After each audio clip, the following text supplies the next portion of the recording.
بە درێژایی مێژوو داهێنان لەسەر جەمبوارەکان لەلایەن مرۆڤەکانەوە بەردەوام بۆ هەڵبەت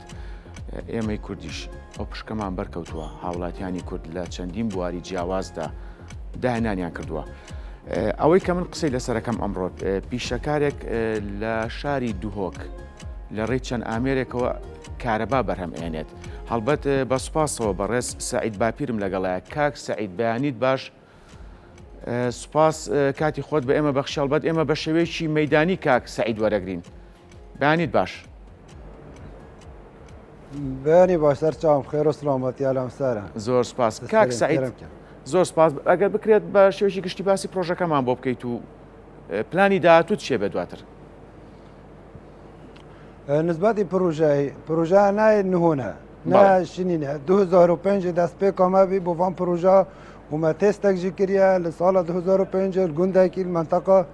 دوهۆکێ لە نەحیا مانگێشکێ ینی 2005 و حتا 2010 کە هەرە هەبی لوی گوندی.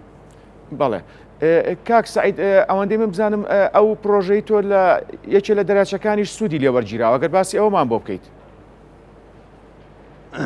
جواز چکو نایک پروژەمە هەیە مە تایبان vegavit haliyan da me sê proje hene yê 2005 2010 eveke hay vegavê me taybe binî tamam kirî jî wêkê dî ji me çêkirî hema me nevandî evet 5 sala me imkaniyet nîn piştevanîne daxwaza me ji hikûmet ew piştevaniya dahênera bikin neyametine em gelek dahênerî bes micarib esê sîna duhokî pêşesaziya duhokê da ez çêm wekî torneşî ez çêm bebrim û fasilkî me ew dikim ez çêm van şûla hemiya بدەستخوا بینێ بەس ێکێدی هە بە داهێنەرێکێدی هە بە زیرەکترن و تایبەت حزرێتوان قویترن بەس چه ئیمکانیاتی نین پشتەوانی لێ بەتەکردن تایبەت مرینە و ترنیشتینە هەندێک بوو دەربەی وڵاتی چون هەندێک کۆژی حزرێتخوا گەلخوا بناخکردن وەکی دیچ پشتەوانی بوو داهێنەری ناتەکردن سلێمانیە بگیرە حتا زاخۆ شفا و بگیرە حتا زاخۆ. بەڵێ کاک سەعید منە پرسم ئەگەر ئەو پرۆژەی تۆ لەلایەن لایەنە پەیوەندیدارەکانەوە یان هەر ڕێکخراوێ لایەنیش کە بێت هاوکاریت بکرێ تۆ بەنیازی فراوانی بکەی لە داهاتووە؟ بەێ بەێ ئەوان بەردەوامێژی سەروی کاری ناوە مەدەستجێکێشینە ئەم بێژین بەستە یعنی حتا هەندی شرکەک ئاخوێنێژی دڕحەمەما بێت ئەم پشتەوانیا خەلکی خوێنە و پروۆژە چێتکی بگەم مەکیدیە چێکری ما امکانیت نه او 200 امپرت کاره به گل 5 اینچ تاور سر آوا که داود نه به گاز و به پانزین و به هلکین و به تمراندن تا بردوام این سروی شولی. بله بەڕێز سەعید باپیر پرۆژەکەت لە چەند ئامێر پێگەی یاخود چەند ئامێرت بەکارهێناوە؟ چەند ئامێرە 2005 2010 ئەو دوو و بگاوێژی ئەوێ تاقە هەوای شول کرد نەب ئاوێ نەب گازێ نە پانزینێ گاپ هەوای دێ شول کرد ئاوەکێ دەش بیرەکە سەدحی سەرێختە سەرچەم بیستانێکی لوێ بیستانی تۆ دێ حەوزەکە چێکی دێ خەزانە ئاوێ وێرێ بێت ئەوێت ئەو مەڕێ دێ ئافدەیان تەوێژی دێ کە سیستەمێک چپێک چی گاوە پیچەکە هەوای هات وێگاوێ ئەو یا کارێ خوات کە چی گاوە هەوا هات هەر دار و بارێکی چپکەک ئاوێ دەشتە بن لوێرە بیوێرە نەبی ئەوە کارێ خوات کرد و هەواژ کیشتی جاهی بێت ئەو دێ تیجای هەوای زەورت وەکی نمونە ئەوە نمونەکە ئەوە نمونە بچیکە و یە مازنجی مەوجودە. بەڵێ ئەوە نمونەیە ئەم دەبێژین ئەوە وەکی مەکینەمە چێکری و ئەوە سۆن دەوەیە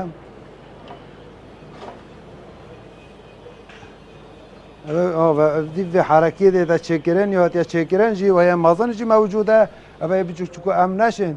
تشتێ مازن چێکین بێ نمونە چکو هەکو تشتێ مازن تە چێکرد و خەلەتێک تێدا هەبێت وێ گاوێ مباشرن تە دە هەمیە ئەو تشتێتە چێکری دەش دەست دی وەکی ئەوی هەڵەژێ ئەو نمونەیە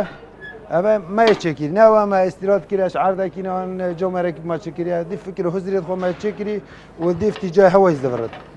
هەوا دەوێ ڕەخیکەوێت ئەوە دەست دەبڕێت دیفتی جای هەوای ئەی لوێرێ بی لوێرێ نەبی پی مەوجود بی نای مەوجود بی ئەو دە کارێ خوا کرد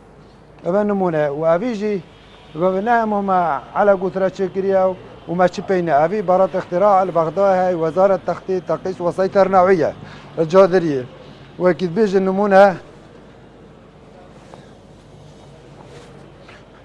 أبا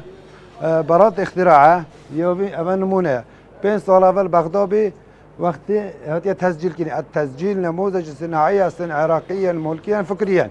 وكي مازنجي ما شكري أبايا لكفتا كاري دي في مخططي أبايك أو شو کاک سعید ئەو نمونەی کە تۆ ئێستا یەدی. پیشانمانەی چەند کارە بە ئایا دەگەر بۆمان باس بکەیت الكهرباء الضيف منطقية أو منطقة أو چنده كمية أو چنده كاريبار جورية بچيكة يعني أو که لشخت دخاره أو جوه ضيف واقعة منطقنا منطقة كاشند كمية أو هي أو بروجة هند كاره بدرخت چون آمدو أو تهين أو ريباري أو كامرية وتوه آوه پیز بخی چاو پیز بخی هز آوه اوه تو ده حصرینی و تو ده حرکت گیر یعنی چاو بد کاک سعید جگە لەو ئامێری پیشانەدان هیچ ئامێرێکیکە هەیە کە بەشداری لە پرۆژەکەیە کرد بێ یاخود ڕۆڵێ و بێ لە پرۆژەکەیە گەورە بەڵێ جگە لەو ئامێرانی کە پیشانەدان ئەی گەورەش بەڵێ گەورەش ئەوە بەڵێ تقريبا نمونة ياوجي نمونة هذا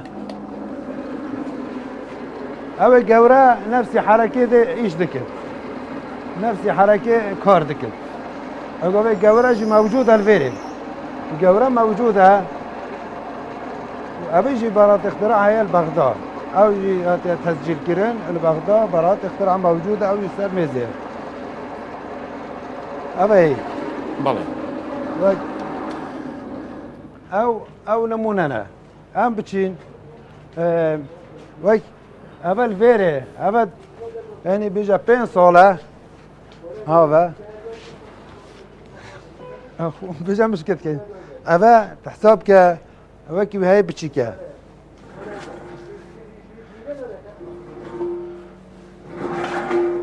او بخسر استرس اول ما يشكري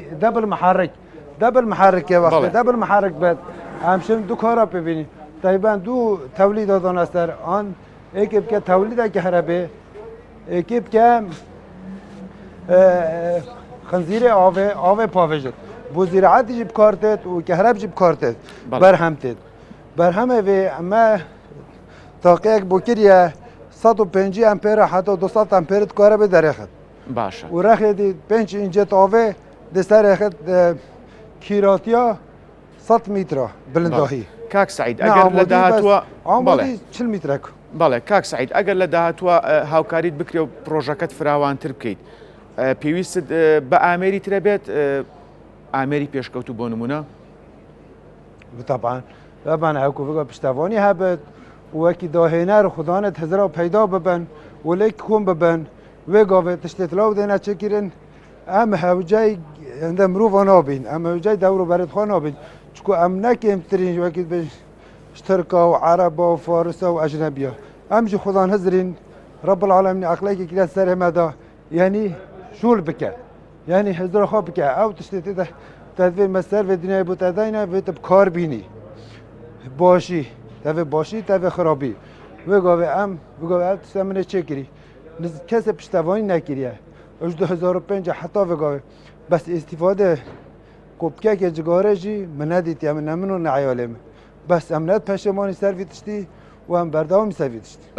لە بەرنامەتانە یاخود پلانت نییە لە داهاتوێکی نزیکە ئەم پرۆژە بیتە شارەکانی تری هەرێمی کوردستان بله یا هی بگاوه ام ده وکی بجن از بگاوه لشریکه که کارت کم وکی ایک کسی که هی کرد پرور یعنی دنگ ما گهشتیوی اوجی که او دکتر آزاد نجار ازاخوی خودان دل دست کرد اوی رک خراوه کاوکری بناوه داهینه را چه داهینه یا بچیک بد شامازم بد ام داخواز سرکتنه بوید کن و گلک کس جافله بکن گابشتوانی وان داهینه را بتکرن و ام بشین ملت خوب روه بین بله کاک سعید من کۆتا پرسیارت لێ ئەەکەم ئەم پرۆژەی تۆ تا چەند پێویستی بە ئاوە ئەوە نسبەتی ئاوە نسبەتی یعنی حساب که یعنی کمیه که متر 2 متر متر بنيف متر بحناتي يعني كمية وعو يعني بتا حسراندن هندي آف يا قويتر بت هذا كارا بتا بتر بت بله يعني بجانيف متر بلنداهي 2 متر بحناتي بس او فيها حصري بت نسبة اوف او ام كارتينين او عردية بو في بروجي بله هيك ديجي ما يشكري او بو او بلندا او قالك يبتشيكا ونسبة اوفيا كيمة نسبة اوفيا كيمة او چیای ده تخاره او ده په او کار کرد و مصرفه کمتره و نسبتی مصرفه کمتره و آواوی کمتره پا و که 2 اینچ ده تب کار اینان بله برس سعید باپیر سپاس که لدوکو لگل من بون سرکوتو بن